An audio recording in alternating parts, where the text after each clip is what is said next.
Imagine a seguinte cena. Você está no meio do caminho. O Sol em Áries, ainda quente no céu, Marte pulsando como um motor ligado, no máximo, a Lua observando em silêncio. E de repente o Jeep estrava.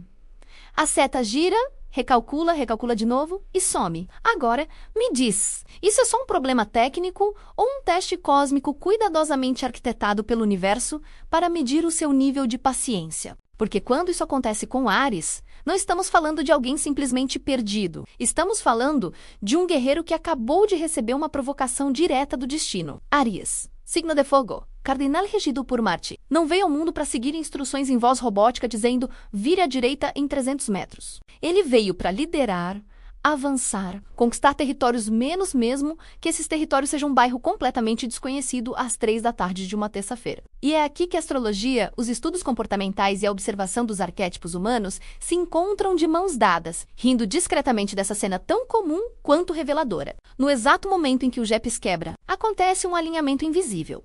Marte ativa o impulso. O Sol em Áries inflama o ego, e a Lua, dependendo do dia, só observa o espetáculo emocional. O primeiro segundo é elétrico.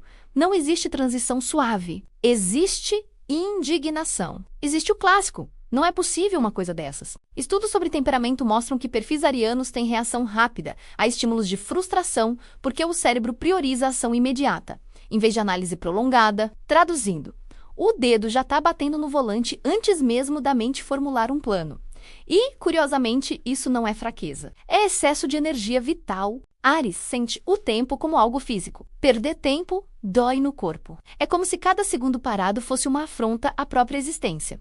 Mas então algo muda. Passados alguns instantes de raiva, o arquétipo do desbravador desperta. Aquele mesmo arquétipo que na mitologia empunhava espada antes de perguntar o nome do inimigo. Sem GPS, Áries olha para a estrada como quem encara o destino e pensa: eu resolvo isso. Não é arrogância pura menos, é autossuficiência instintiva. O Sol em Áries simboliza a centelha inicial da vida. O primeiro passo fora do caos. Por isso, ficar parado esperando o sinal não é uma opção viável. Ele escolhe um caminho qualquer, acelera e segue. Melhor estar errado em movimento do que certo e parado. A astrologia simbólica explica. Signos de fogo precisam de experiência direta. Eles aprendem errando, tentando, batendo de frente com a realidade. E aqui entra um detalhe quase cômico. Pedir ajuda. Para Áries, parar num posto e perguntar a você: sabe onde fica tal lugar? Ativa um conflito interno, digno de tragédia grega. O orgulho marciano sussurra: você consegue sozinho. E se ele se perder ainda mais, a narrativa muda imediatamente. Aquilo deixa de ser erro e vira missão. Estou explorando uma rota alternativa. Arquétipos funcionam assim. Eles reorganizam a história para proteger a identidade. E Áries precisa se ver como alguém no controle, mesmo quando o universo claramente pegou o controle remoto por alguns minutos. Observando isso ao longo dos ciclos, retornos solares, lunares, padrões repetidos de comportamento, percebemos algo profundo.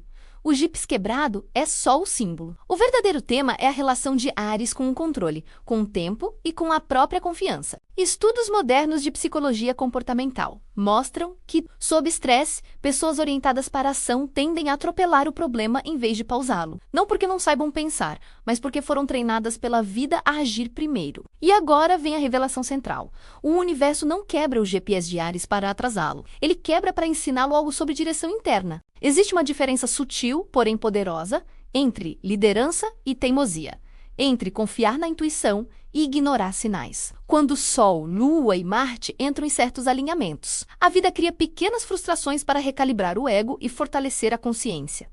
Não é punição, é treinamento. Pense nos mitos antigos. Heróis não recebiam mapas detalhados. Eles se perdiam, enfrentavam desvios, erravam rotas, e era exatamente isso que os tornava heróis. Quantas histórias reais você já ouviu de alguém que se perdeu no caminho e acabou descobrindo algo importante sobre si mesmo? Quantas vezes uma rota errada levou uma conversa, uma ideia ou uma decisão que mudou tudo? A virada inspiradora acontece quando Áries percebe que desacelerar não é desistir, que ouvir, observar e recalcular também é uma forma de coragem. Escolher conscientemente, em vez de apenas reagir, é um nível mais alto de liderança. E a boa notícia é que isso é treinável. O primeiro passo prático é simples. Quando algo trava, respire antes de acelerar. O segundo é lembrar que pedir ajuda não diminui sua força, menos amplia seu alcance. O terceiro é usar a intuição junto com a lógica, não no lugar dela. Intuição sem direção vira impulsividade. Direção sem intuição vira rigidez. O equilíbrio transforma caminho em propósito. E agora no fechamento fica a pergunta que ecoa. Quantas vezes na sua vida o GPS quebrou só para te lembrar que você também carrega um mapa interno? Se essa história te fez rir, refletir ou se reconhecer, compartilhe, comente, conte sua experiência. Aqui formamos uma egrégora, uma grande família em movimento, aprendendo, errando, recalculando e crescendo juntos. Porque no fim, não importa apenas chegar ao destino, importa quem você se torna no caminho.